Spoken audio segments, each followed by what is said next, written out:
اصول کرخی میں ایک عبارت ہے جو ہمارے خلاف پیش ہوتی ہے. وہ عبارت کیا ہے؟ غیر مقلد کہتے ہیں اصول کرخی میں ہے ان کل آیت تخالف اصحابنا فانها تحمل علی النص. کہ دیکھو حنفی عجیب ہے، کہتے ہیں اگر کوئی آیت یا کوئی حدیث ہمارے امام کے مسئلہ کے خلاف آ جائے تو آیت منسوخ ہوگی، مسئلہ ٹھیک ہوگا. آیت کو نہیں ماننا، مسئلے کو ماننا ہے. حدیث کو نہیں ماننا بلکہ امام کے مسئلے کو ماننا ہے. تو یہ ہے تقلید جامد جسے شرک کہتے ہیں. ہم نے کہا اصول کرخی کی پوری عبارت سمجھیں. اس میں ہے ان کل آیت تخالف اصحابنا فإنها تحمل على النسخ او على الترجیح بل اولا ان تحمل على التاویل من جہت التوفیق. کہ اگر آپ کے ساتھ مجتہد کا ایک مسئلہ پہنچے نا اور کوئی بندہ اس کے مقابلے میں آیت پیش کر دے اور یہ بتائے کہ دیکھو مجتہد کا مسئلہ یہ ہے اور آیت یہ ہے، تو یہ ذہن نشین رکھ لینا کہ یہ آیت جو ہمیں معلوم ہے یہ آیت مجتہد کو بھی معلوم تھی. اگر کوئی بندہ کہے نا کہ دیکھو تمہارے مجتہد نے یہ مسئلہ لکھا ہے اور حدیث میں یہ ہے، تو آپ اپنا ذہن بنا لینا کہ یہ حدیث ہمیں معلوم ہے تو ہمارے مجتہد کو بھی معلوم تھی. کیوں؟ ہمارے پاس تو آیات اور ہمارے پاس تو احادیث بہت کم ہیں، ہمیں تو حدیث زیادہ نہیں آتی. اور پروپیگنڈا یہ کیا جاتا ہے کہ نہیں جی آج کے دور میں آپ نیٹ پر بیٹھیں اور یوں ایک بار کلک کریں تو 5 لاکھ حدیثیں سامنے آ جاتی ہیں. اور اس دور میں حدیثیں تھیں لیکن تھوڑی تھوڑی لوگوں کے پاس تھی، اتنی اکٹھی حدیثیں امام کے پاس موجود ہی نہیں تھی. اس لیے امام صاحب نے یہ بھی فرما دیا تھا کہ میں جب مسئلہ پیش کروں نا، اور بہت شریف نیک آدمی تھے، کبھی میرے پاس حدیثیں کم ہیں، میں مسئلہ پیش کروں، جب اس کے خلاف کو تمہیں حدیث ملے نا تو مسئلہ چھوڑ دینا، حدیث کو لے لینا. اور تم کہہ رہے ہو اگر مسئلے کے خلاف حدیث آ جائے تو حدیث میں تعویل کرنا، مسئلہ نہ چھوڑنا، حدیث کو منسوخ سمجھنا، مسئلہ نہ چھوڑنا، حدیث کو مرجو ماننا، مسئلہ نہ چھوڑنا. امام حنیفہ فرما رہے حدیث کو لینا، مسئلہ چھوڑ دینا، اور تم کہہ رہے ہو مسئلہ نہیں چھوڑنا، حدیث کو منسوخ کہہ دینا. ہم نے کہا تمہیں غلط فہمی ہے کہ اس دور میں احادیث ہمارے پاس زیادہ ہیں اور امام ابو حنیفہ کے پاس کم تھی. آج اپنے کتب خانے آپ کھول لو اور پھر دیکھو گے آپ کے کتب خانے میں احادیث کی کتنی کتابیں ہیں، ان کو گننا کہ تمہارے پاس حدیثیں ہیں کتنی. اور امام ابو حنیفہ اپنے بیٹے حماد کو وصیت فرما رہے ہیں، اس پہ وصیت نمبر 19 ہے. اپنے بیٹے کو فرما رہے ہیں وَأَن تَعْمَلَ بِخَمْسَةِ أَحَادِيثَ وَأَن تَعْمَلَ بِخَمْسَةِ أَحَادِيثَ. بیٹا ان 5 احادیث پہ عمل ضرور کرنا. جماعتها من 500,000 جو میں نے 5 لاکھ احادیث میں سے چن کے تجھے دی ہیں، 5 لاکھ احادیث میں چن کے تجھے دی ہیں. اب بتاؤ امام کے پاس حدیثیں زیادہ تھی یا تمہاری لائبریریوں میں زیادہ ہے؟ کیوں جھوٹ بولتے ہو کہ اس وقت کے بعد حدیثیں نہیں ہوتی تھی؟ فرق صرف اتنا تھا اللہ نے ان سے کام لینا تھا، ان کو حافظہ بھی ایسا عطا فرمایا تھا. اور ہم سے کام بھی اس درجے کا ہے، ہمارا حافظہ بھی اسی درجے کا ہے. ہمیں بار بار قرآن کھول کے دیکھنا پڑتا ہے، بار بار دیکھنا پڑتا ہے. کیوں؟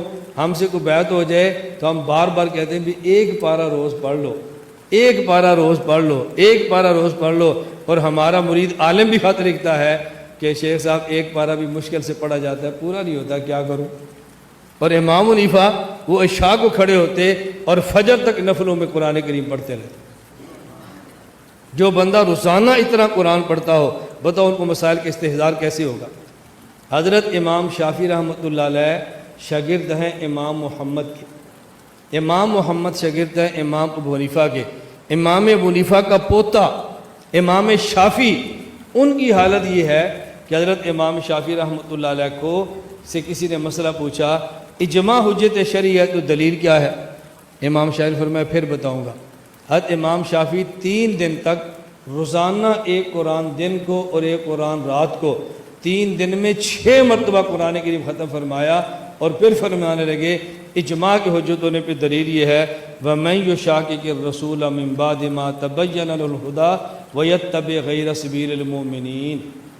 ہم 3 دن میں کمپیوٹر جھانکتے رہیں گے، اس امام نے 3 دن میں 6 مرتبہ قرآن پڑھ لیا تھا. اصل بات صرف یہی ہے کہ ہماری مصروفیات تباہی کی طرف ہیں اور ان کی 24 گھنٹے کی مصروفیات وہ قرآن کریم حدیث مبارک کے اندر موجود تھی. اس لیے انہیں الجھن نہیں ہوتی تھی. اور امام صاحب 5 لاکھ احادیث سے اپنے بیٹے کو 5 حدیثیں بتا رہے ہیں.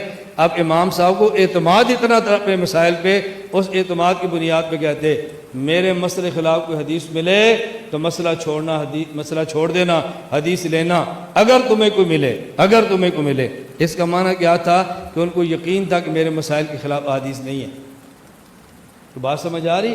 جیسے مثال کے طور پہ میں کہتا ہوں دیکھو میں آپ کی خدمت میں جس طرز پہ عقیدہ پیش کر رہا ہوں نا، کوئی اس طرح پیش کرتا ہو تو تم چھوڑ کے یہاں سے فوراً چلے جاؤ. اس کا معنی کہ مجھے پورا یقین ہے اس طرح 20 جگہوں پہ اور بھی ہوتا ہے. یہ معنی ہے اس کا. باپ کہتا ہے بیٹا جس طرح میں نے تیری تربیت کی ہے نا، تب تو جوان ہوگا تو پھر مجھے بتانا، اس طرح کوئی اور بھی کرتا ہے تو اس کے پاس چلا جانا. اس کا معنی کہ باپ کو پورا یقین ہے کہ میں تربیت ٹھیک نہیں کر رہا. یہ جو آپ کسی ڈاکٹر کے پاس جاؤ نا، وہ بھی کہتا ہے کہ دیکھو ہم پیسے تو لیتے ہیں لیکن علاج کرتے ہیں، ایسا بہتر کوئی علاج اتنے تھوڑے پیسوں میں کرے تو ہمیں بتانا، ہم بھی اپنا بیٹا وہاں بھیج دیں گے. اس کا معنی اس کو یقین ہے کہ میں علاج ٹھیک نہیں کرتا. بھائی بعض باتیں عرف کی ہوتی ہیں، ماحول کی. امام صاحب اس ماحول کے مطابق فرما رہے ہیں میں نے جو مسائل دیے ہیں یہ دلائل کی بنیاد پہ دیے ہیں. اگر میرے مسئلے کے خلاف کوئی حدیث ملے تو چھوڑ دینا مسئلہ، لے لینا حدیث کو. اس کا معنی ان کو پورا یقین تھا کہ میرے مسئلے کے خلاف حدیثیں ہیں؟ نہیں، ان کو پورا یقین تھا کہ میرے مسائل کے خلاف حدیث موجود نہیں ہے. سب سے پہلے تو جی میں یہ جو بیچ میں 1-2 گپ انہوں نے چھوڑی ہے اس کی وضاحت کر دوں. جیسے یہ گپ کہ رات بھر قرآن پڑھتے تھے، کسی بھی امام حنیفہ رحمہ اللہ سے کسی بھی صحیح روایت سے ثابت نہیں. یہ سب امام حنیفہ رحمہ اللہ ہوں یا امام شافعی یا صحابہ کرام کے آثار ہوں، اس میں سے کچھ بھی ثابت نہیں. اس کے تعلق سے میرا ایک آرٹیکل ہے، آپ اس کو سرچ کر کے اس کو ڈیٹیل دینا، دیکھ لیں. صحابہ کرام سے یہ ثابت نہیں ہے. دوسری گپ انہوں نے چھوڑی کہ 5 لاکھ حدیثیں یاد تھیں، بے بنیاد من گھڑت جھوٹی باتیں. یہ اس کے برخلاف صحیح روایت میں آپ کے سامنے پیش کر چکا ہوں، اس سے پہلے پھر دوہرا دیتا ہوں. الجرح والتعدیل میں بالکل صحیح سند سے منقول ہے، جلد نمبر 1 صفحہ نمبر 4 پہ، کہ امام محمد جو ان کے شاگرد ہیں، امام ابو حنیفہ رحمہ اللہ کے شاگرد ہیں اور امام شافعی رحمہ اللہ کے ساتھ بیٹھے ہوئے ہیں، دونوں میں مکالمہ ہو رہا ہے، اپنے اپنے امام کی فضیلت اور ان کی خوبی بیان کر رہے ہیں. تو امام شافعی رحمہ اللہ نے سوال کیا اور کہا کہ فمن اعلم بسنتی صاحبنا او صاحبکم، یہ بتاؤ سنت کے زیادہ جانکار کون ہے، ہمارے امام یا تمہارے امام؟ تو امام محمد رحمہ اللہ نے کہا اللہم صاحبکم، یقیناً آپ کے امام یعنی امام مالک رحمہ اللہ اس سنت کے حدیث کے زیادہ جانکار ہیں. تو یہ وہ حقیقت ہے کہ ان کے شاگردوں کو بھی تسلیم ہے، لیکن یہ جھوٹی اور من گڑت باتیں لا کے پیش کرتے ہیں کہ نہیں امام حنیفہ رحمہ اللہ کو بھی 5 لاکھ حدیثیں یاد تھی. استغفر اللہ. اچھا یہ بات رکھیں کہ ہر چیز کی ایک فیلڈ ہوتی نا. امام ابو حنیفہ رحمہ اللہ کو اگر 5 لاکھ حدیثیں یاد ہوتی تو بتاؤ محدثین کی جو پوری ایک بہت بڑی دنیا ہے، اس دنیا میں اس کا ڈنکا بجتا کہ نہیں بجتا؟ محدثین چاروں طرف سے دوڑ پڑتے ہیں نا ان سے حدیث لینے کے لیے، لیکن نہ محدثین نے ان سے حدیث نہیں لیا، بلکہ بعض محدثین نے لیا بھی تو لا کے جلا دیا. امام ابن مبارک رحمہ اللہ صحیح سند ثابت ہے، وہ امام حنیفہ رحمہ اللہ کے پاس گئے تھے، ان کے ساتھ بیٹھے تھے، لیکن ان کی کچھ باتوں سے ناراض ہوئے کہ جو کچھ بھی سیکھا تھا سب اٹھا کے پھینک دیا کہ اس کی ہمیں ضرورت نہیں ہے. تو یہ محدثین کا بہرحال بات بہت لمبی ہو جائے گی، ہم اس طرف جائیں گے تو کہ آپ کہتے ہیں کہ 5 لاکھ حدیثیں آتی ہیں اور بالفرض تھوڑا بہت جو یاد بھی تھی نا تو خود ضعیف تھے، یعنی ان کا بیان کرنا بھی قابل اعتبار جو ہے نہیں تھا. تو بہرحال وہ بات دوسری طرف چلے جائے گی. کہنے کا مطلب یہ کہ جو بیچ میں انہوں نے گپ بازی کی ہے اس کو میں نے واضح کر دیا کہ یہ ثابت ہے صحیح سندوں سے، جو ثابت شدہ حقائق ہیں، چاہے آپ ماہرین محدث حدیث کی دنیا سے جا کے پوچھیں، چاہے صحیح سندوں کو سامنے رکھیں، تو امام ابو حنیفہ رحمہ اللہ حدیث کے میدان کے نہیں تھے. اب آپ ایک چیز اور بھی دیکھیں نا کہ ان کے چاہنے والوں نے مسانید ابو حنیفہ کو جمع کرنے کی کتنی کوشش کی، پورا ایڑی چوٹی کا زور لگا دیا، پوری دنیا کے حنفی مل گئے، لیکن مسانید ابو حنیفہ رحمہ اللہ کے مسانید، ان کی مرویات کو صحیح سندوں سے کتنا اکٹھا کر پائے؟ امام حنیفہ ضعیف ہیں بات چھوڑو، امام ابو حنیفہ رحمہ اللہ سے وہ بات ثابت ہو یہ کتنا اکٹھا کر پائے ہیں؟ ابھی جلدی کسی نے جو ہے کوئی کتاب شائع کی جس کے جواب شیخ ارشاد القصری حفظ اللہ نے جس کے بارے میں کچھ لکھا، تو یہ بیچ میں نے بات کی تھی. اصل چیز ان کا کیا ہے؟ اصل ان کا مسئلہ یہ تھا کہ وہ اچھا ایک اور انہوں نے مغالطہ دینے کی کوشش کی کہ امام ابو حنیفہ رحمہ اللہ کا جو قول ہے جو ان کی طرف منسوب ہے کہ اذا صح الحدیث فهو مذہبی، اس معنی میں، حالانکہ ان الفاظ کے ساتھ ان سے مروی نہیں ہے، لیکن اس معنی کی باتیں ان سے نقل کی جاتی ہیں کہ اگر صحیح حدیث ملے تو میرا قول چھوڑ دینا۔ اس کا انہوں نے کس طرح سے اس میں تحریف کیا، یعنی ابو حنیفہ رحم اللہ کی طرف جو یہ منسوب قول ہے اس میں کتنی بدترین تحریف کیا انہوں نے۔ کہتے ہیں کہ ابو حنیفہ رحم اللہ نے یہ بات اس لیے کہی کہ ان کو پورا کانفیڈنس ہے، ان کو پورا یقین ہے کہ ہماری جو بات ہے نا وہ قرآن و حدیث کے خلاف ہو ہی نہیں سکتی، اس لیے اگر تم قرآن حدیث کی کوئی بات پا جاؤ ہمارے خلاف تو حدیث پہ عمل کر لینا، ہماری بات چھوڑ دینا۔ تو کہتے ہیں امام حنیفہ رحمہ اللہ کا کہنے کا یہ مقصد نہیں کہ ہماری کوئی بات حدیث کے خلاف ہو سکتی ہے، بلکہ کہنے کا مقصد ہے خلاف ہو ہی نہیں سکتی ہے۔ یہ تحریف ہے امام ابو حنیفہ رحمہ اللہ۔ یہ اس طرح کی بات جتنے بھی علماء نے کہی ہے ان سب کے ساتھ جھوٹی نسبت ہے، بدترین تحریف ہے۔ خود آپ دیکھیں کہ آپ پریکٹیکل لائف میں دیکھیں نا، جو امام حنیفہ رحمہ اللہ زندہ تھے، اگر وہ آج زندہ ہوتے امام حنیفہ رحمہ اللہ تو خود یہ جوتے مارتے ان لوگوں پہ، ان لوگوں کو اپنی مجلس سے، جیسے امام حنیفہ رحمہ اللہ ڈانٹتے تھے، جو بہت زیادہ لکھتے تھے نا فتاوا، بولتے تھے کہ تمہارا ستیہ ناش ہو، تم ساری باتیں کیوں لکھتے ہو؟ بھائی میں آج کوئی بات کہتا ہوں، کچھ کل میری بات بدل جاتی ہے۔ تو امام ابو حنیفہ رحمہ اللہ تو ڈانٹتے تھے اپنی مجلس میں جو ان کی ہر بات لکھ رہے تھے، تو ایسے لوگوں کو جوتا مارتے۔ امام حنیفہ رحمہ اللہ زندہ ہوتے نا جوتے مارتے ایسے لوگوں کو جو امام حنیفہ رحمہ اللہ کے قول کی یہ توجیہ کر رہے ہیں کہ ان کو بہت کانفیڈنس تھا کہ ہماری بات حدیث کے خلاف نہیں ہو سکتی۔ بھیا اگر اتنا کانفیڈنس تھا تو وہ بہت سارے مسئلے میں رجوع کیوں کرتے تھے؟ اور اتنا کانفیڈنس ہے تو اللہ کے بندے، ابھی اسی شخص نے ابھی کہا نا اس مسئلے میں کہ اجرت لے کر اگر زنا، ایک عورت کو پیمنٹ کیا، زنا کیا تو حد ساخط ہو جائے گی۔ کہتے ہیں ہم اس میں یہ مفتہ بھی قول نہیں ہے۔ مفتہ بھی قول نہیں ہے؟ کیوں نہیں مفتہ بھی قول ہے اللہ کے بندے؟ جب آپ ایک طرف چیلنج کر رہے ہو کہ امام ابو حنیفہ رحمہ اللہ کا کوئی قول حدیث کے خلاف ہو ہی نہیں سکتا، تو ان کے سارے اقوال کو مفتہ بھی قول بنا لو نا، سارے قول کو مفتہ بھی قول بنا لو اگر خلاف نہیں ہے تو۔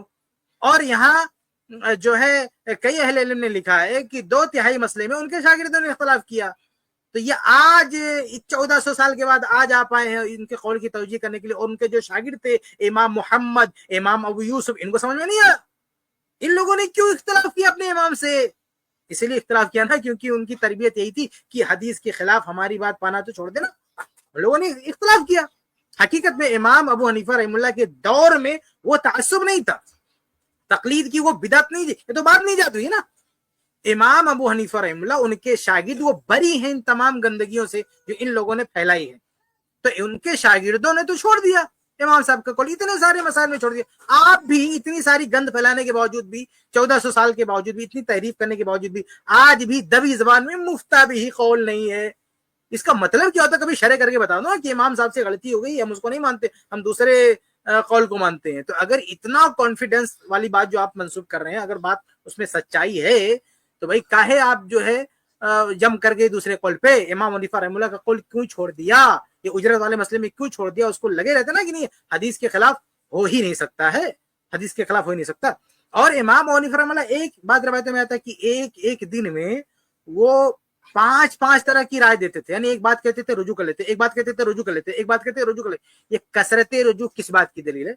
کثرت رجوع اس بات کی دلیل ہے کہ دلائل کا استحضار نہیں ہے، دلائل کا استحضار نہیں ہے، نہ احادیث بلکہ قرآن کے جو دلائل ہے اس میں بھی وہ مہارت نہیں ہے جو دوسرے ائمہ کو تھی۔ میں نہیں کہہ رہا، یہ امام شافعی اور امام ابو حنیفہ رحمہ اللہ کے شاگرد امام محمد دونوں کا اتفاق، الجرح والتعدیل جس کا حوالہ میں نے دیا پہلی جلد صفحہ نمبر 4 پہ صحیح سند سے روایت موجود ہے۔ انہوں نے یہ بھی سوال کیا تھا، انہوں نے امام شافعی رحمہ اللہ نے امام محمد سے یہ بھی سوال کیا تھا، اس میں الفاظ کیا ہیں؟ اس کے الفاظ بتا دو، من اعلم بالقرآن صاحبنا او صاحبکم۔ امام شافعی رحمہ اللہ نے امام محمد سے پوچھا کہ قرآن کا سب سے زیادہ علم رکھنے والا کون ہے، ہمارے امام یعنی امام مالک یا تمہارے امام ابو حنیفہ؟